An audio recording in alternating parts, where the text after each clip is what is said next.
like half a second or something? It's not. No, I wouldn't say. Okay. It's good. I did a show. Oh, hey, we're live. We're live. I did an episode on my channel Monday with Nick Powers, and I went back and watched the audio, and it was off by like half a second, which hasn't happened in a long time. Back when I first started, when I got a microphone, it was always off by half a second, maybe 3/4, just enough to really bother me, you know? Uh-huh. And I found out that you have to plug the microphone into the camera to get rid of the delay there, and it was. So I don't know what the issue was. So I want to check this time, and now my screen is frozen. Well, how you doing? You look frozen now. The gods are against me. I'm doing good. I know our audience loves hearing us complain about technical issues. Yeah.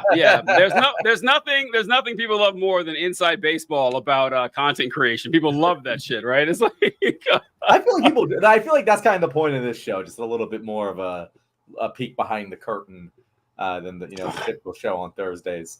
This is the content people are looking for, I think. Yeah, so for us, yeah, like it's great. But do you think like I'd be very bored by it? I'd be very bored. Like if I was watching, I don't know, Inside the NBA or something, and then Chuck and Kenny were complaining about the lights and shit. I'd be like, okay, what do I? Although they would make it entertaining, though. Yeah, I guess. I was gonna say if Chuck and Shaq were complaining about the lights, I would. I think that would be fun. But otherwise, yeah, I'd watch the hell out of that. But normally, I wouldn't. Chuck's a really like.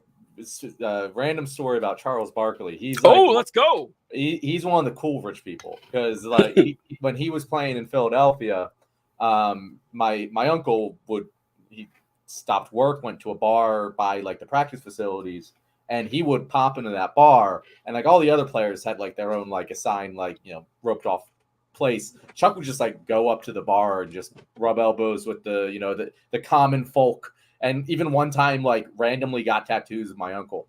Yeah. I believe every word of that. I do. That seems like something Charles Barkley would do. A little too much, actually. I remember, man, I don't know I think this is the 90s.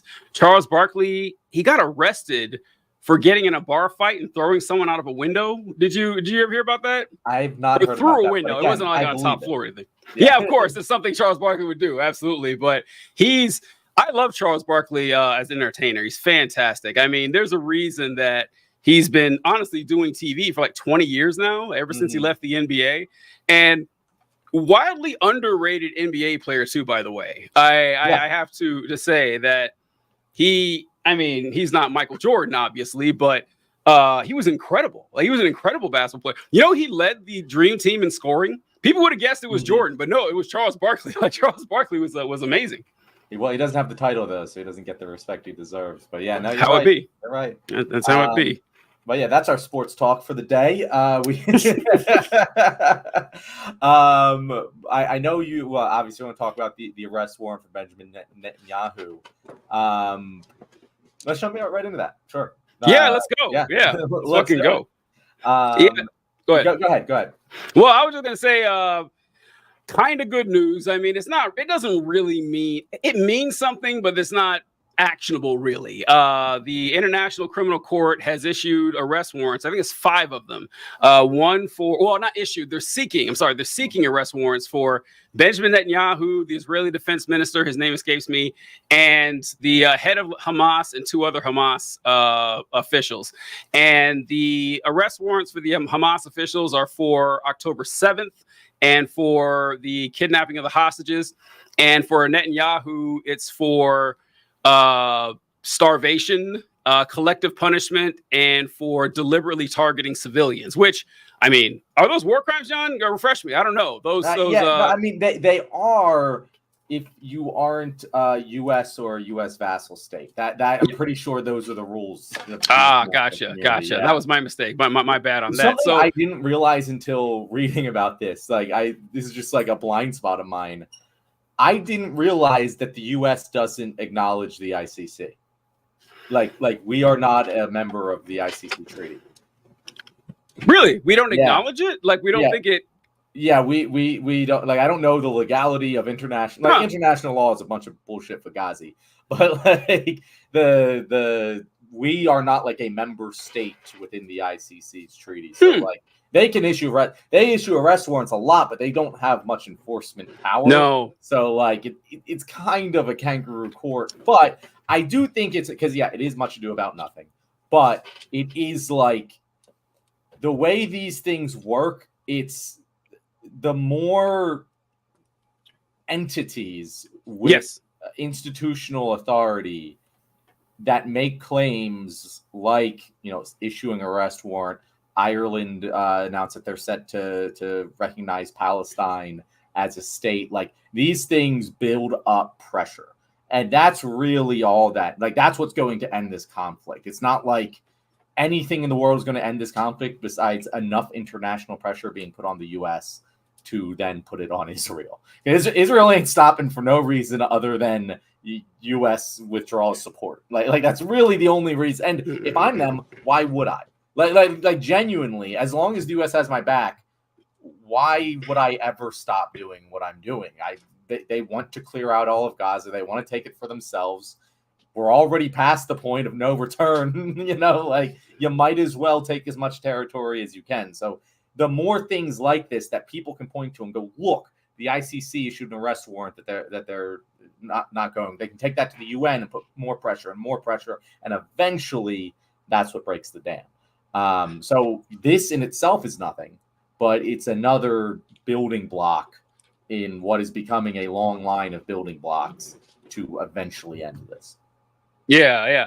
The ICC can issue arrest warrant. They have an arrest warrant out for Vladimir Putin, and he's been active for a pretty long time. So I don't have a lot of faith in that arrest warrant ever going through. But exactly like you said, it's the symbolism that it means something, to people. It's like when The Hague came out like 6 months ago and said that, hey, what Israel is doing is wrong. Mm-hmm. The Hague has some clout and some gravitas to be like, oh, The Hague's taking this seriously. And then, my God, the Israeli government Twitter account is bonkers. It is just, if you guys want to see some wild shit, see the stuff, the stuff that you, as bad as the stuff they say, like the officials, it's worse when it's printed out and everything they say. It's awful. But they sent out a tweet saying, The Hague will not stop us. It's like, okay, all right, this is time for you to sit back and reflect on what's going on here. And then when those words come out of your mouth, is time to, the Hague won't stop. You sure you want to be against The Hague? Right. Historically, the people who are fighting The Hague aren't very good people. It really is like comic book villain shit. Nobody. Everyone will be like, okay, wow, if The Hague's after me, maybe I should reevaluate my position. Nope, we're still going for it. I don't know what's wrong with my camera there, why it keeps freezing. But the whole thing is just weird. And I'm glad you mentioned that. It was Ireland, Norway, and Spain, I think. Spain. Ireland, Norway, and Spain that said that they're going to recognize the state of Palestine. And the more stuff like this happens, the more it's going to win over people who aren't paying a lot of attention to it, that, they've been taught since they were little that, I always say we're just taught Israelis good, Palestinians bad. That's what we're taught, ever since we're children. And hearing stuff like this, more and more, it's going to ask people to defend, okay, why is it so important to defend literally everything the Israeli military, the Israeli government does? Why? What's in it for us? Is it justified? And those questions are very hard to answer because it's not justified. So it's just good to see this happening. And that is kind of the thing that will eventually break the United States. Is we have a lot of power in the international community, but a lot of it is unspoken power. Like a lot of it is people just default to doing what we say and do because generally it doesn't go too badly and they don't want to pick that big of a fight. It's just not worth it. But if it's going badly enough that people are starting to come out against us on this, well, what else are they going to come out against us on? Ooh, maybe they're going to join BRICS and start using other currencies instead of the U.S. dollar. Those are the things that threaten U.S. global hegemony, which is the reason we support Israel in general, is because of that hegemony. But is it hegemony or hegemony? It's hegemony. Hegemony. Whatever the fuck. Hegemony. It's a word that I only ever see written. I never hear it said aloud. I've never. Yeah, whatever. It's the word comes from Macedonia, and back in So Alexander the Great's dad was Philip II, and Philip II was a Macedonian ruler, but Macedonia had been conquered by Greece, and so they did that thing where they kidnap all the nobles and raise them in their land to so yeah, you're going to go back and lead your vassal state, but your loyalty will be to us. Did not work on Philip II. He held a grudge for that shit, and so Philip II came into power and developed the phalanx, and which was like the best military arrangement of the ancient times, and just started massacring folks left and right, starting off with the Greeks that kidnapped him, and got the ball rolling for he was assassinated by I can't remember who assassinated him, like some in his court. They weren't happy, and then Alexander the Great, who was like not ready to be king. He was like 19, but he ended up making it work. But anyway, clearly he was ready, TJ. Clearly, that's true. Clearly he was ready. He was well, you know what? It's actually hard to say he was ready to be king. He was ready to be a general. Like the guy knew his military shit, because he spent a shockingly small amount of time doing actual king shit, and just his whole life was just on campaign fighting because he kept winning. But anyway, the point I was getting with this is when Philip II conquered the what is that called, the peninsula with Greece on Aegean, the Aegean Peninsula. He set up like a system of government for everyone there. And then there was one person who was like in charge, and he was the hegemon, and that's where hegemony comes from. Long way to get to the source of that word, but etymology is something that really interests me. But yeah, it's fucked up what's going on with Israel, right? Not cool at all. I don't like it one bit, sir. What a smooth segue. My one note on what you just said was, it feels like a historically impossible that the man who invented the phalanx was named Philip. Like, that just doesn't jive in my brain. It doesn't sound right. It's like it's like those stats how like Cleopatra is like closer to us than she was to the building of the pyramids. It just doesn't sound right. It doesn't sound right that a dude named You're right. It doesn't. Preceded Alexander the Great. There's a thing for that. It's called, I think, the Tiffany paradox. I think because Tiffany is like a middle-aged name, like in the 1200s, which it doesn't seem like it should belong there. But yeah, like names are pretty funny. This actually ties in, trust me. But with names, so I made a huge mistake this weekend, I think, and I made this video talking about how it amazes me that people still believe in ghosts. Like they'll go to the mat saying they're absolutely real. It's insane to question it. And the video got a bunch of people mad. And I was like, what is going on here? This is shocking. And then I got into the Bible and Jesus and what stuff you can prove. And there's two types of people commenting on it. The first type of people are folks like me. There's like, yeah, this is like legends mixed with fairy tales and so on and so forth, and we don't have any eyewitness accounts of Jesus. We only have secondhand accounts, and some people are like, no, we have like the Gospels. No, they weren't. But anyway, and then we have another group of people who are like completely flipped the other side. And one thing they like to say is kind of weird that guys in the Middle East are named Matthew, Mark, Luke, and John. Am I right? It's like, no, that's those are transliterations of their names. Like Matthew was like Matthew, and John was like Yohanan. Like we just anglicized them. But my favorite of those is actually Jesus himself, because Jesus is the Greek version of the Hebrew name Yeshua. And I'm sure you know this, John, but Yeshua in English is Joshua. So billions around the globe are worshiping a guy named Josh Christ, which is very funny. Like, Josh Christ is the savior of humanity. I just, so the Philip thing got me on that track. Monty Python movie, The Life of Brian. Life of Brian. Right, yeah, that's right. They made a lot of Brian jokes too. Yep, that's true. But yeah, segueing from Jesus to his, I guess not birthplace. I don't know. Bethlehem. He was born. Is that in Israel? I don't even remember. Yeah, it's in Israel. It's also a place in Pennsylvania, right by me. But the one thing I want to comment on here is like the defense, because like Biden came out and was like, oh, how dare the ICC do this, and Netanyahu was like, how dare they compare the state of Israel to Hamas. And it's like, it really kind of exposes the inherent contradiction of this entire conflict, because okay, first of all, this isn't a comparison. It's separate arrest warrants for separate things issued at the same time. Like that, I don't understand how that's a comparison. That two people being issued an arrest warrant on the same day by the same court doesn't mean that that's a comparison between the two people. Second, I don't understand how on one side of it they say, "Oh no, you can't like put us on the same level as like Hamas. That's a fucking terrorist organization. We're a democratically elected state." And then on the other hand, they're like, "Oh, this is a war. You know, we have the right to defend ourselves against an act of war." And it's like, how the fuck are you in a war against not a state? Like you can't possibly, if this is a terrorist organization, you're treating it as such, then how the hell can you ever justify collateral damage in order to take them out? Like, it doesn't make any sense because they are in no way representative of the people who you're killing in order to kill them.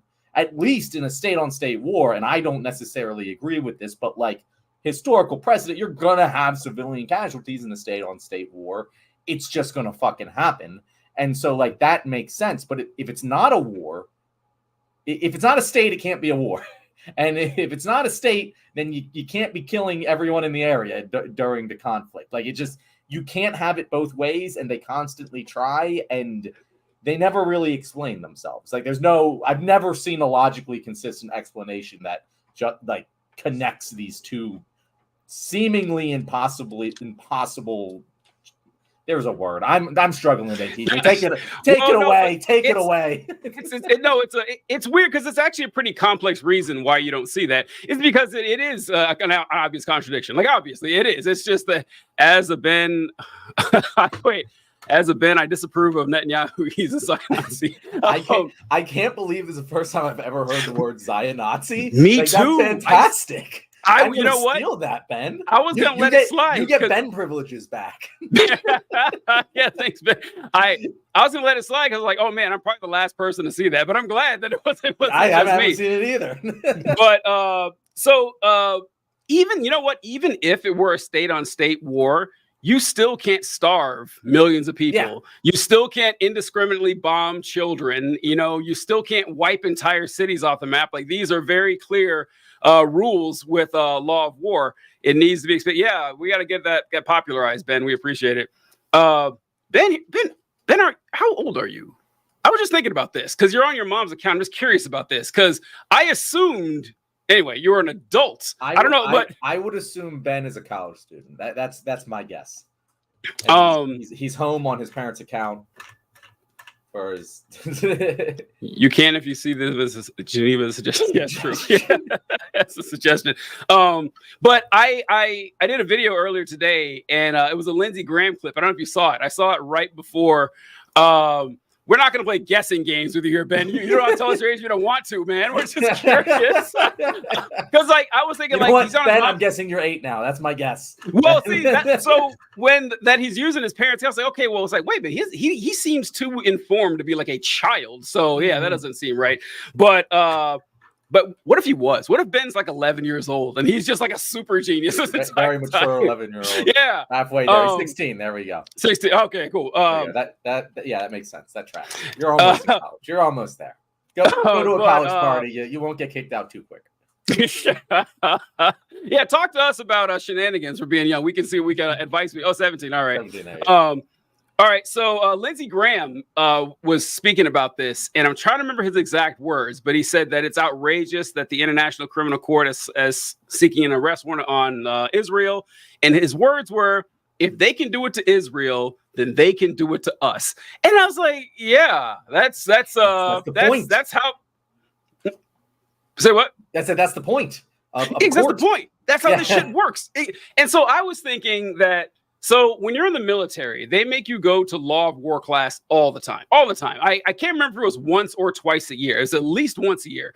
And someone would come in and they would lay out all the rules of engagement. They would make sure you knew exactly what constituted a war crime. Your left and right limits were firmly established.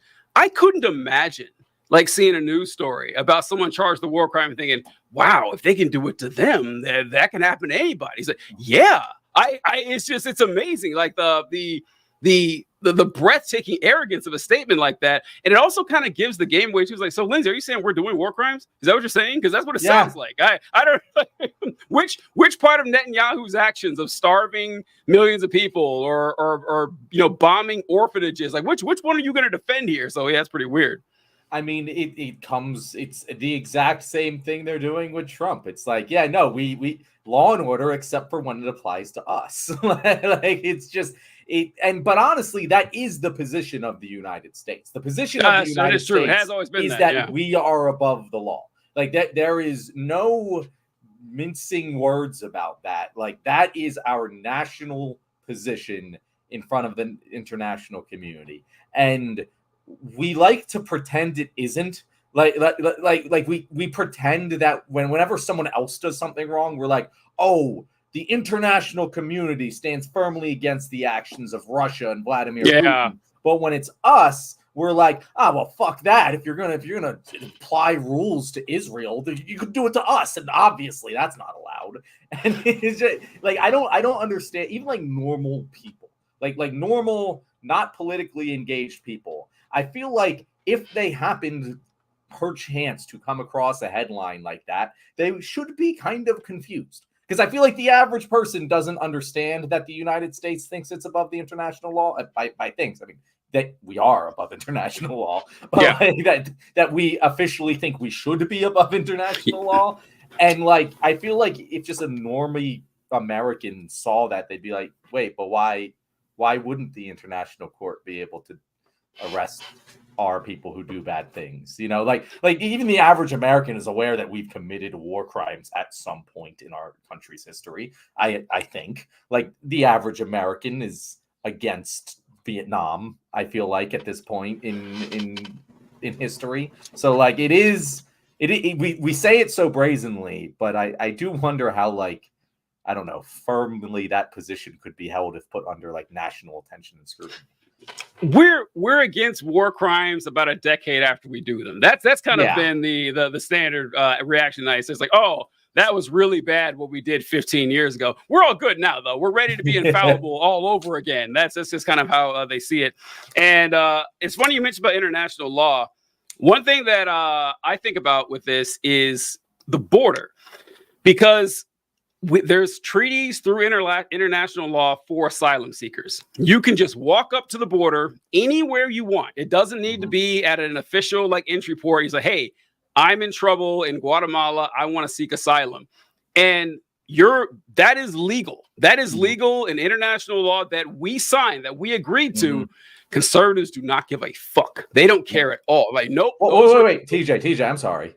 Nobody gives a fuck, because the Democrats are literally pushing a bill right now which prevents that from happening. It is in blatant contradiction of international law. It moves us to the right of the entire international community. And they literally, did you see fucking Schumer today? Schumer had like a press conference, and he was like, hey, GOP, how come you won't support this bill even though the Border Patrol supports it? And I was like, how come you support this bill if the Border Patrol supports it? That's the better question here. I saw a video about this today, and I can't remember the guy's name, the Republican, but I saw a headline or a screenshot, and he was talking to Maria Bartiromo, I think, maybe not, but it doesn't matter. But the Chiron was reading that this Republican who authored this border bill is voting against the border bill. And she was asking, and I learned a lot actually watching the videos. She says, well, why are you voting against it? He says, well, this is a video that I authored, to work with Democrats to try to get, stuff done so we could get a compromise. This is a compromise bill between Republicans and Democrats, and I was working on it. But, we couldn't get it through and people won't support it. So I'm not going to vote for it because I know it's not going to pass. And then he mentioned that Chuck Schumer supported. That's the only reason I know, because I saw that video that he mentioned Chuck Schumer stood up for it, but a lot of people didn't. And with the law and order thing, did you see? I want to do a segment tomorrow. I know you probably don't want to do this, but I've been aching to do this for weeks now, and I can't hold it back anymore. I want to do a segment on Trump's trial. It is so goddamn entertaining, man. Like watching Trump come out there and Like he had the gag order on him, and then the judge literally threatened to send him into jail. He's like, listen, you have been in contempt of court 10 times, which is wild. 10 times. He should send him to, I'm actually surprised he hasn't. Like, right? 10 times. Why not? Like worst case scenario, you got famous, man. Like you're gonna be in the history books, and that's the worst case scenario. Yeah, and he said, listen, I don't want to send you to jail, but I will. That which, by the way, anyone who's still arguing it's a 2-tier judge, name another person in in the history of the American legal system that was found in contempt of court 10 times and didn't go to hell. Find it 2 or 3 times. Like it's not, you're not going to find it. So ever since then, that was like last week or something. Trump has stopped going out and giving his impromptu press conferences and just saying what he thinks. Instead, he's found 2 workarounds. The first is telling Republican politicians to say what he wants to say.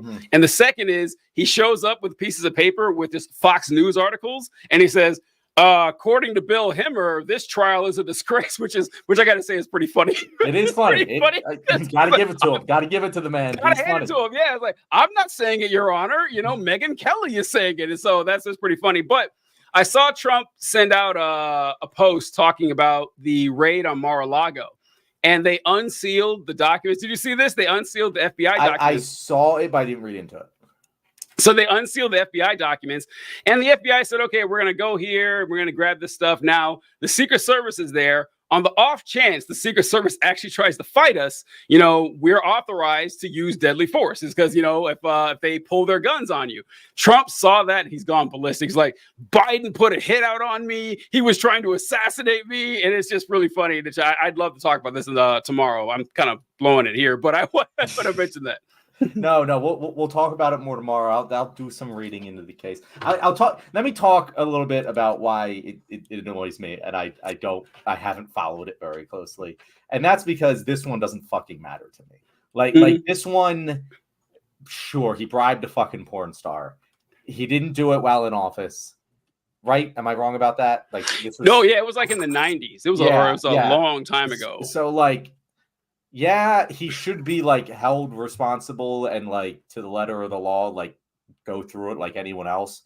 I don't think it is even if he's found guilty, I don't think he should be president anyway. But I wouldn't say that should stop someone from being president. A million things should in Trump's case, but this, if fucking Nelson Mandela had this trial, I would still vote for him for president. You know what I mean? Yeah, it is one of those weird things because. First off, it's very funny. It's just very funny to me. It's it's hilarious because I don't think that would have been a hiccup for Trump. And then again, he didn't know that he would turn into this phenom, and so he's like, oh no, this is really embarrassing. Let me cover this up. And the only reason that it's even gone to court is because he used campaign funds to pay for it. And that's it. That's it. And so it's and it's funny because I'm such a staunch proponent of campaign finance laws being overhauled and shit. But then now that we actually have a high, a high visibility case campaign finance, I don't really care about that. Because it's like of all the campaign finance things, it's the dumbest thing. I don't care. It doesn't matter. He had an affair with a porn star and he paid her off. That's just fucking rich person territory. It doesn't piss me off all that much. It is funny though. Yeah, it's a victimless crime. Well, no, because his lawyer went to jail for this. Michael Cohen went to jail for yeah. So, but it's no one got hurt. Well, it's not Michael Cohen. Because honestly, I feel like that's a fair thing to use campaign funds for. If I'm giving you money to become president and there's a porn star who's about to come out with a bad story for you, I want you to use my money to hush that porn star up. So, I don't know if that would be legal. I don't, but the legality comes in because he didn't disclose that because you have to say what you're spending the money on. And he says, I'm just spending it to pay my lawyer, which wasn't true. And so, you're right. It is kind of it seems kind of ticky-tack and everything, your average American who's staying up at night just, incensed that Donald Trump did this. Nobody, no one gives a fuck, but it's just one of the things too, because he is guilty.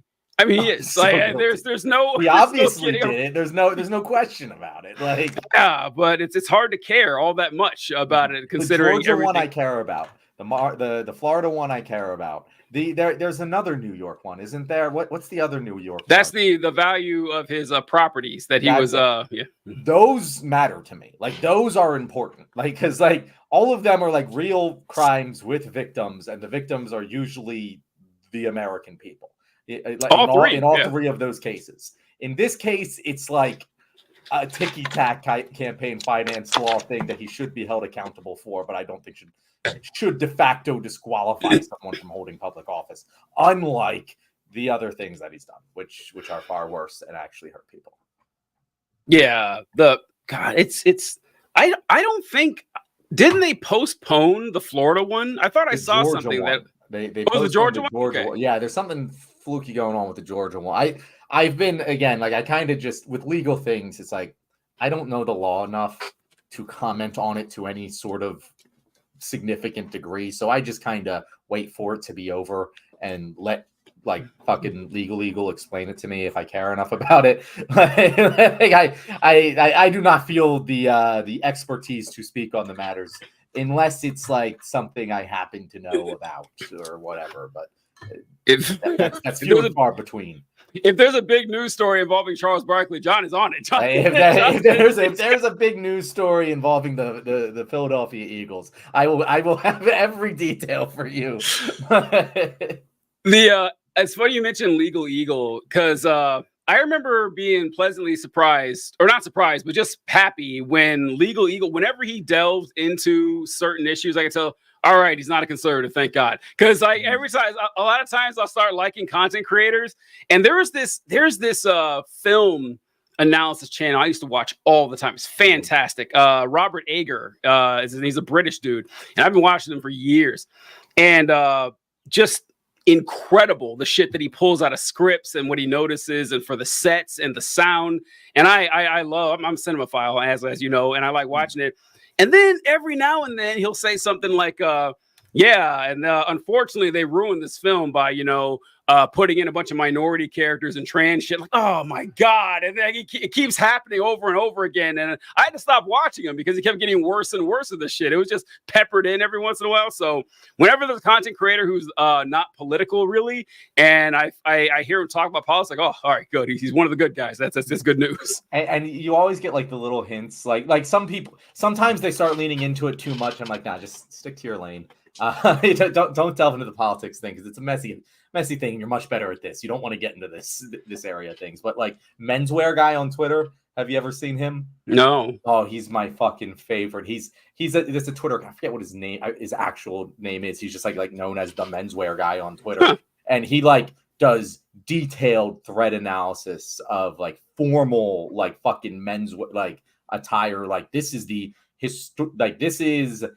Donald Trump's outfit, and these are like the ways it's connected to these things in history and whatnot. Like he knows his shit, but like he's totally a lefty, and he lets it out. Love it. Like he did one on Harrison Butker where you can tell he's just piling on. you can tell he's just like tongue in cheek, like, I'm piling on this guy because he pissed me off. But he and it's fashion, like all forms of art, is inherently political. That's true. It's true. And with like a menswear guy, I would figure him as a conservative. For some reason, that seems like a conservative thing. Yeah. You would think a lawyer, a menswear guy, like these guys who like are in traditional conservative professions, when they do lean left, it's like, ooh, we got a good one. I love that shit. I watched this music YouTube channel called Todd in the Shadows. I don't know if you've ever seen that, but he does music reviews, songs and everything. And his shtick is, for like 10 years, I've been watching this guy. You never see his face. Like, he's literally a silhouette, and he plays the piano. I love it. And he talks about hip hop sometimes. He's like, this hip hop, I'm not a huge fan. I mean, I'm not a black guy as far as you know. And I just love how he throws that shit around. It's just really funny. But he did some review of some dumbass country song that caught fire. And those songs that you'll see that they brag about being #1 on iTunes, You know, they're not number one on Spotify. They're the old people buy it on iTunes, and so they brag about being number one with their, kick the Mexicans back song or whatever that shit. And I remember him just throwing a line out there. It's like, look, I don't get too political on this channel, but if you're someone who thinks that the liberals are the problem, you can get the fuck out of my show. I was like, oh, I love it. And honestly, I'd be the same way. You just talk about how, stick to your top. I couldn't do it. I don't think you could either. There's no way I could actually, not talk about politics whenever I was doing something else. I don't know about you, but I couldn't possibly do it. I mean, I do that in my job. I do that from 9 to 5. But it would slip in. Like I could make a. I don't believe you do it at work, John. I don't. I believe it slips in. There's no way. I have a hard time believing that. It slips in with people who I know it's cool to slip in with. With my clients, it's like, let's separate. Clients know. But with the coworkers for sure. But I was saying, if I did a sports or movies YouTube channel, it would definitely slip in there. You ever watch another one? No one knows how to pronounce it. John Bois, Bois. He does sports YouTube. He's excellent. It's Scott Woz, right? Is it Scott Woz? No, not Woz. Woz that's another guy. Bois, Bois. No. It might be Boys. No one knows. I don't know how to pronounce it. But he's another guy where it slips in there. He does long historical documentaries, the entire history of a franchise. Come on, there's no way you couldn't talk politics. But he constantly puts politics, and in a very good way, and just every once in a while he's like, oh yeah, by the way, if you disagree with this, you're a fucking idiot, and then he just moves on with the sports documentary. And it is, I love when people do that. I do, because it's real, man. It's just I couldn't imagine just because it honestly makes the content worse. I think if you just keep it sanitized, it's just boring, and you're missing out on so much actual analysis of it. And that's why I was so happy when I was watching Corey Bradford, and when I first started watching him years ago, and he always did history stuff, but it wasn't usually super political because it was comedy. He'd just be making jokes here and there. But as time went on, I was like, oh, good. This guy's a lefty. I love it. Oh, and now he does it all the time. I was watching a live he did this weekend, and he was talking about, by the way, I keep want to call you Rachel. Ben, what'd you bring up Caesar for? He's saying that he was we were talking about the International Criminal Court, and he was like, one day someone will arrest all the criminals and he'll be a dictator, Caesar. And he's saying, would this be a good idea or not? We talked about this last week. I don't know if Ben was here, but we talked about how, every once in a while the enlightened despot does a lot of good for the world. But you're rolling the dice, man. If you were to say, hey, American Caesar, roll the dice, would you do it? Fuck no. You're probably going to get a bad dice roll. TJ, if you were dictator of America, would I take it? Yeah. For whatever, no. Fucking angel comes down from heaven and says, you get this if you want it. Listen, of course I'd want to take it. Of course. Who wouldn't, right? But so the thing with Caesar is that the Roman Republic, Caesar became dictator legally. They didn't they vote him? As much as I know about this is that one line from The Dark Knight. That's my knowledge of the historic. Either they defended, they voted, they said Caesar protect the gates, and then he never gave up power.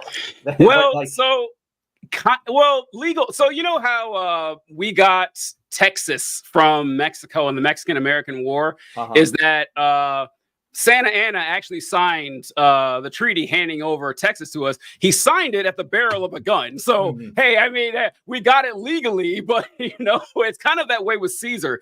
So Caesar had gained a lot of power and people were starting to get afraid of him because he kept winning. Every war he fought, he won. And he was in Rome, you have a president, but you have two presidents. They're called consuls. And so while Caesar was consul, he was away. You had another consul, Pompey, at Rome. And so Caesar was married to Pompey. I'm sorry, Pompey was married to Caesar's daughter. and Caesar's daughter died. And that was like the political connection between the two. Mm-hmm. And so Caesar's like, okay, I've got all this popularity and the Senate is not doing what I want. So he takes his legions to Rome, which terrifies the people in Rome, obviously, because there were no legions to defend it. So the Senate and Pompey and all the Roman officials ran away from Rome. Like they handed it to him. And so then they fought like a civil war. And after Caesar won, he said, okay, look, no hard feelings, fellas. I get you were in a tough spot. You know, I came in with an army. I was going to come fuck you up. You called that. And so he's like, so I get, and then Brutus, like he was friends with Brutus. And so he was like, listen, you know, I put you in an impossible situation. You had to choose between your country and your friend. I don't blame you for choosing your country. So come on in. And so then they elected him dictator for 5 years, but really they didn't have much of a choice. And it was an official position. The dictatorship was like, you had dictatorship when there was war going on. And so at the end of the 5 years, Caesar's like, yeah, I'm just going to hold on to the shit. That's what. And so he got it legally, but yeah, not really. But no, I don't think anyone should have that kind of power because I would misuse it. I absolutely would. There's just a matter of time. So yeah, I wouldn't recommend that. I would take it. Oh, I really? would take it because I think it. How do I put this? There's a lot of bad outcomes from me taking it. There's a lot of good outcomes from me taking it. I think that there are more good outcomes. I think there's more on the side of what happens if I don't take it and we just allow history to continue as it goes on. I think it's more likely to have bad outcomes doing that than if I take it. Now, then it's on me, and that's scary, and I'll probably be assassinated. But John, you got to take a shot. John, I got news for you. You sound like every dictator who's ever lived. I know. They all say the exact same thing. I would never support anyone else doing this. Well, funny how that works.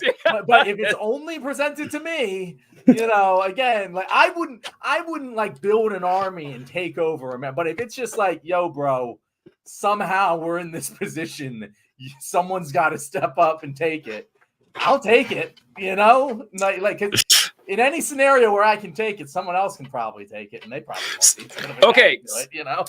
So this is something that I've said about the British monarchy, and we've shit on them plenty of times, and how they pretend that they don't have any power. They do, and I was like, the only honorable thing to do if you were the King of England would be to immediately abolish the monarchy. That's what the noble thing to do.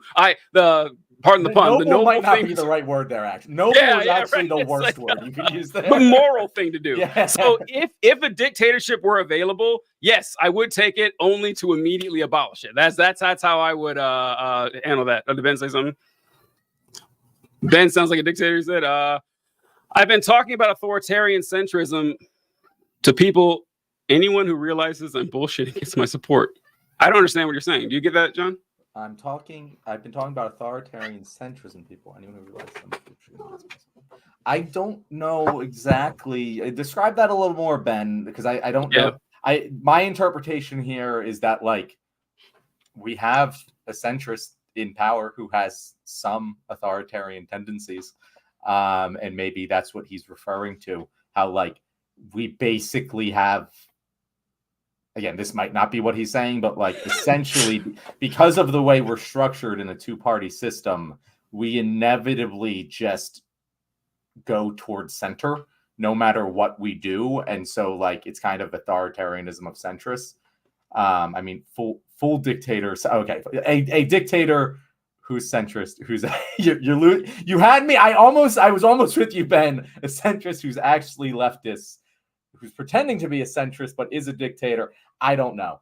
I'm not sure either. Here's what I would do if I got the dictator for a day thing, and by a day, obviously I'd extend it farther because it takes more than a day to do this shit. But like, I would just rewrite the fucking Constitution.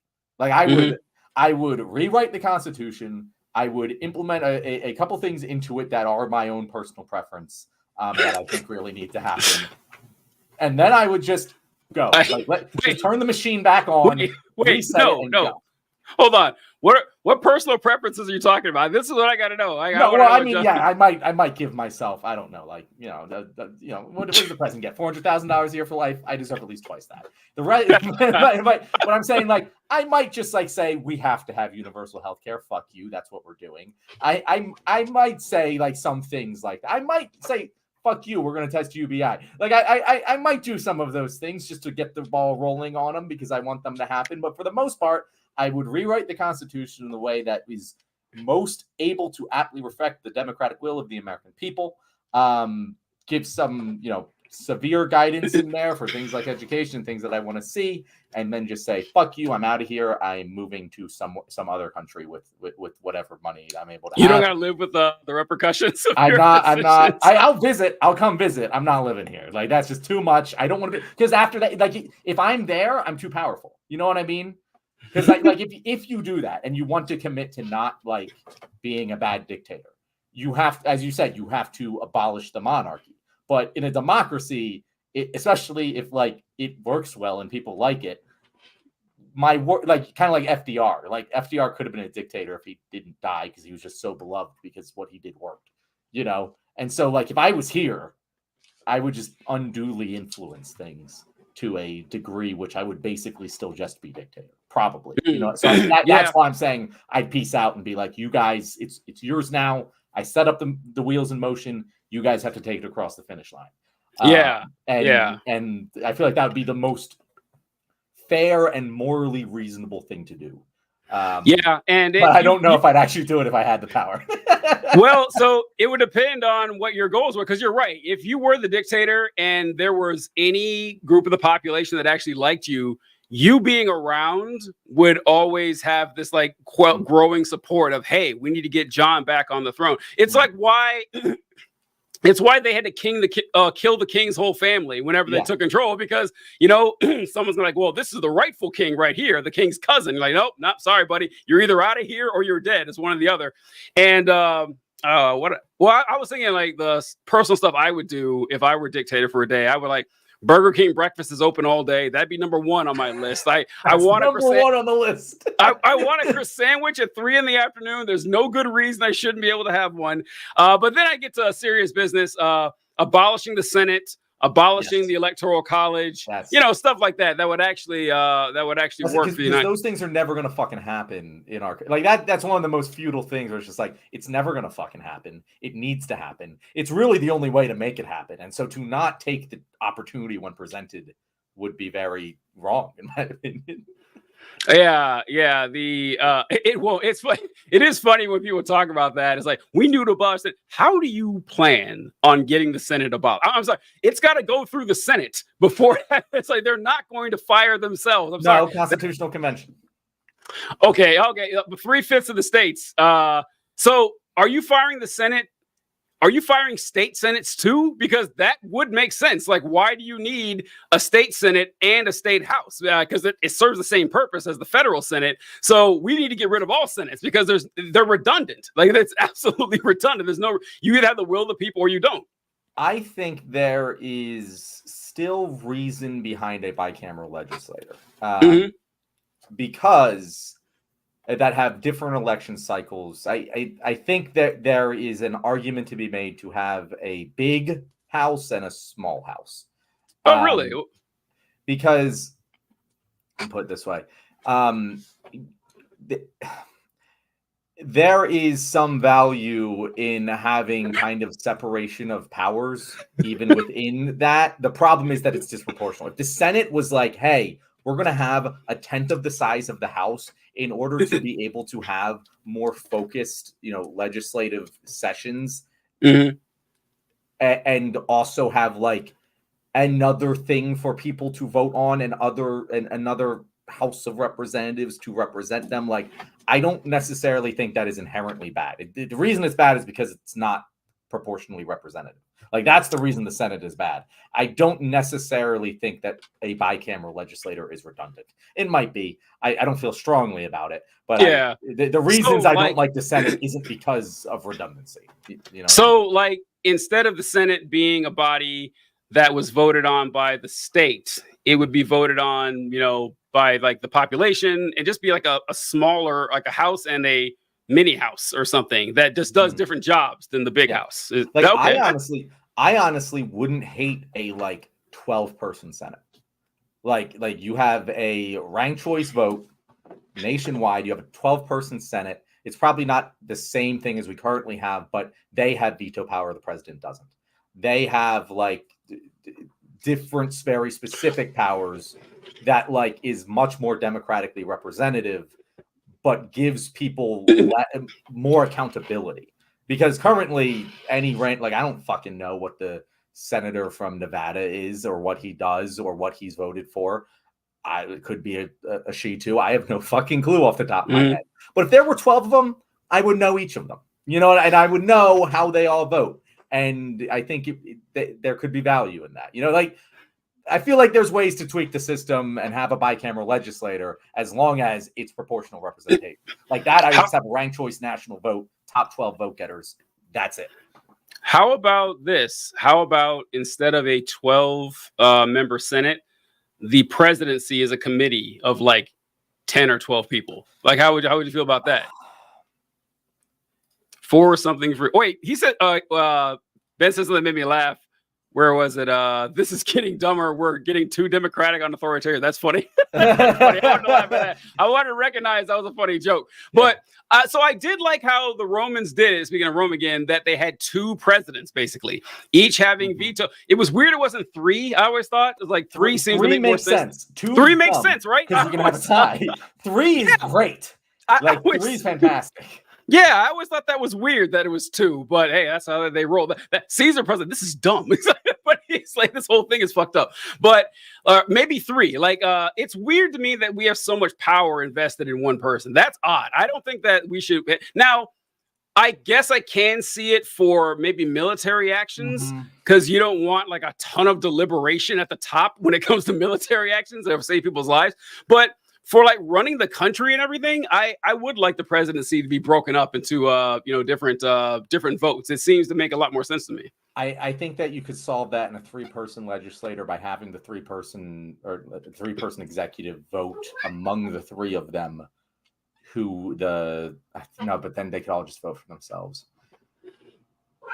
What? Yeah, that's a tough one. They could also vote for commander in chief that isn't them. That could actually work it out. Like a supreme allied commander, and just like, yeah, that actually does make more sense, honestly. Yeah. That's what they do anyway. That's what they do anyway. It actually doesn't make any sense that the leader of our military is a politician. It doesn't make any sense. And it's never actually, maybe I could be wrong about this. Never is a strong word. Like Hiroshima and Nagasaki was a political decision. But like in general, it's weird that we like give them that specific title.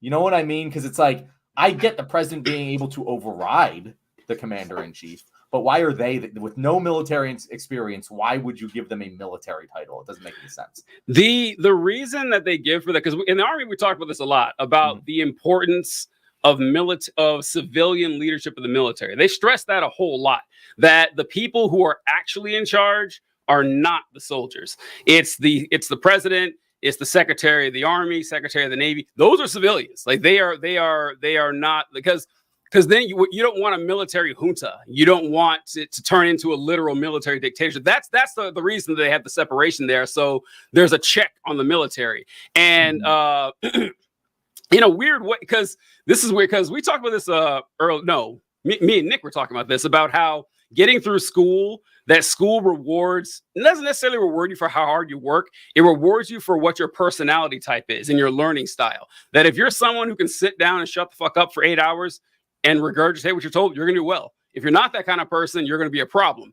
And the military kind of rewards the same thing, that as you rise up through the ranks, the people who are most dedicated to the blue book, like these fucking rules that we have, are the ones who make it to the top. So whenever like Donald Trump wanted to use the military to help him stay in power, the Secretary of the Army or the Secretary of Defense resigned. He's like, no, I'm not going to help you with this. And the Joint Chiefs of Staff Commander General Mark Milley is like, no, I'm not helping you, because they are loyal to this institution that the military does not actually run the show. So I mean, that's really why, because they want to keep it separate, so we don't have like, some random colonel taking over the country whenever things go badly. They do that on purpose. That's what they talk about, at least. I guess so. So I feel like, I don't know. Now I'm just like speculating on my ass here, but I feel like you can solve that problem by just giving the president, or in this case, the triumvirate, the whatever we want to call them, veto power in the military, but not yes power. Like it's weird to me that the president of the United States. Maybe I'm wrong about this, TJ. Like you would know the answer here, but it's always been my understanding that like if the president of the United States flew over to Iraq or wherever we're not in Iraq, flew over to, where are we right now? What's a country we're in? We're still in aren't we still in are we still in Niger? I don't know. Whatever. He can fly over to Iraq during the Iraq War and just command a battalion if he wanted to, and that would be weird, but that's in his power to do, is it not? He can just be like, I'm taking over this operation, I'm the ranking officer, and we're going to do what I want. So right? Am I wrong about that? Not really. I mean, so the president, like I said, the president is the commander in chief of the military, but he's not in the military. So, like when you're doing an operation in the military, you're given, like say, you're the commander of your battalion. Mm-hmm. Your general, your brigade commander, will give you an operation order, and in that operation order, it'll tell you your mission, your sustainment, your command and control, your situation, mission, sustainment, command and control. And that tells you like what you need to do precisely, but you also have your commander's intent. And the commander's intent is, here is, this grid, and, I need you to defeat the enemy and set up a position here. Like that's my goal. That's my intent. And that's what the president does. The president gives like a wide range and is like, hey, this is like my like in movies, it'd be like your high concept, like my high concept scope of what needs to be done. The particulars of it, that's on you, because I'm not an actual commander. And so like your commander would give you the wide scope, but since you know this area best, it's your job to kind of figure it out on the way. So the president wouldn't step in and be like, okay, I'm the captain now. So you keep saying he wouldn't, and I agree with you. What I'm asking you is if he could. I don't know if legally he could. I really don't, because he's not actually in the military. Like, he's your boss. But he is, isn't it? Like, isn't like commander in chief? Is the Secretary of Defense not in the military? He's not. He's not. Okay, interesting. No. So it's weird. So you have like the Joint Chiefs of Staff. They are in the military. Those are the generals and admirals that actually, run the military. But then on the other side, you have your secretaries. They're appointed officials. They don't have to be in the military at all. It's kind of like how the sheriff doesn't have to be a cop. The sheriff is an elected official. And so he kind of runs it that way. But yeah, it doesn't. And so this is why I talk about this sometimes, but when this president salutes, I don't know why the guys don't know what a salute is, but when the president salutes, in case you didn't know, yes, this is what it looks like. But that didn't used to happen. The first president to so when you're in the military, you always salute the president. It's always been that way. But the president never saluted back. That didn't start until Ronald Reagan. Of course, Ronald Reagan became president, and he was an actor. He liked to kind of fall in the game. He was pretty smart of Ronald Reagan. Like looks cool, right? Yeah. It looks cool. And so, like when Reagan would step off the plane, he would salute the Marines or the sailors or the soldiers, the airmen like that. And every president since has done it. But in the past, the president would just walk right by. It's like saluting the flag. It's like you're not saluting because he didn't salute because he's not in the military. Yeah. So yeah, you can give your scope of operations and you're the boss, but you can't really just take over a unit because you're not actually in the military. Who is the boss? Like from my understanding, the military highly hierarchical, and there has to be a person at the top of the pyramid or some decision maker at the top of the pyramid. And I always thought that was the president. And so if the president wanted to make everyone wear pajamas on Tuesdays, he could just say that, and it would have to be that way. So I guess he could do that. He could reshape everything if he wanted to. Like he could make the military give out food in America, and he'd be allowed to do that. right? Yeah. Like, am I wrong about like he No, can but use like the military however the fuck he wants? Yes, but like he couldn't be like, hey, I'm going to run, this combat operation in this area. No, that's not his role at all. His role is like wide scope shit. Yeah. Got it. No, it's good. These are always I've always kind of wondered about these things. It's a weird. Everyone knows the president is commander in chief, but no one really knows what that fucking means. Yeah. Anyway. So, yeah, like you want to drop a bomb, you're dropping the bomb. Figure out how to do it. That's how it would kind of work that way. Yeah. Got it. So triumvirate presidency. I honestly think that is the thing I think I would do. Like triumvirate presidency seems like the best thing to do. I like it. I don't like the idea of staggering them. I like the idea of having a ranked choice national vote and the top 3 get in. That I think that would be the best way to do things. Okay, I kind of. My first thought was staggering it like they do in the Senate, but I mean the House doesn't stagger. I mean they can't because it's only every 2 years. I guess they could stagger every other year, but that'd be exhausting. Voting for half the House every single. Well, no, don't they stagger? No, the House. Everyone is up for election every 2 years. No, you're right. Yeah, you're right. Yeah. Yeah, that would be exhausting. You're right. It would, right? Okay, TJ. We're getting to that point in the show. What are we talking about tomorrow? Well, we're going to talk about Trump's court case because I have so much to go over with this. I don't know if you saw when the Republicans all went down there, they all dressed like Donald Trump. Did you see that? Those pictures? They all wore the blue suits and the red tie, and the picture's hilarious. I can't wait to go over this shit. That's going to be pretty fun. This may not be a full topic, but I don't know if you saw that someone released a picture that Supreme Court Justice Sam Alito put up an upside down flag at his house during January 6th. Yeah, we can do that. And I'm good with that.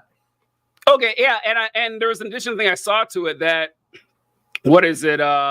Congressman Steve Cohen, I don't know where he's from, introduces a resolution to formally censure Justice Sam Alito, which I'm sure is going to do it. So I want to make fun of censoring too, because we haven't done it really since Rashida Tlaib, because like, God, what a goddamn waste of time that is. But that's an interesting topic to talk about, and the whole Supreme Court in general. And that's another thing that I would change. Supreme Court, like 1,000 different changes. I would still have a Supreme Court, but 9 people it would not be. Trust me, it wouldn't be a lifetime appointment. But Supreme Court stuff, those are my 2 I'd like to talk about. That works for me.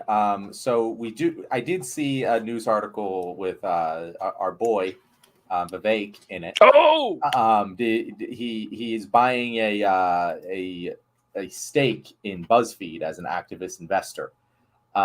He's buying like 7% of BuzzFeed, and he wants to make some changes to BuzzFeed. So that gives us just a jumping off point to talk about a lot of things and put him in the thumbnail and get views. So I'm always down to talk about Vivek. Always a good time. Why not? And then the 4th one can be the ICC. ICC. All right. Sounds good. Oh, I forgot. Ben commented something here. I can't regurgitate crap. I hate pretending to be liberal at school. You don't have to, man. They can't do anything to you. I just want to spew political ideology. Do it. Wait a minute. The next paleo conservative crap, then centrism. Man, you got paleo conservatives. They still make those? I thought those like died, with William F. Buckley and Pat Buchanan. TJ, I feel like the thing that we often forget as grown-ass adults is how fucking politically toxic kids are. Like, it is like high school and college. Like high school, like mostly people don't give a shit, and so like it's really only like the hot topic issues that will ever matter. But like even like once you get into college, it's like fuck, it's all so goddamn toxic. There's no such thing as like honest political discussion. You'll never have it.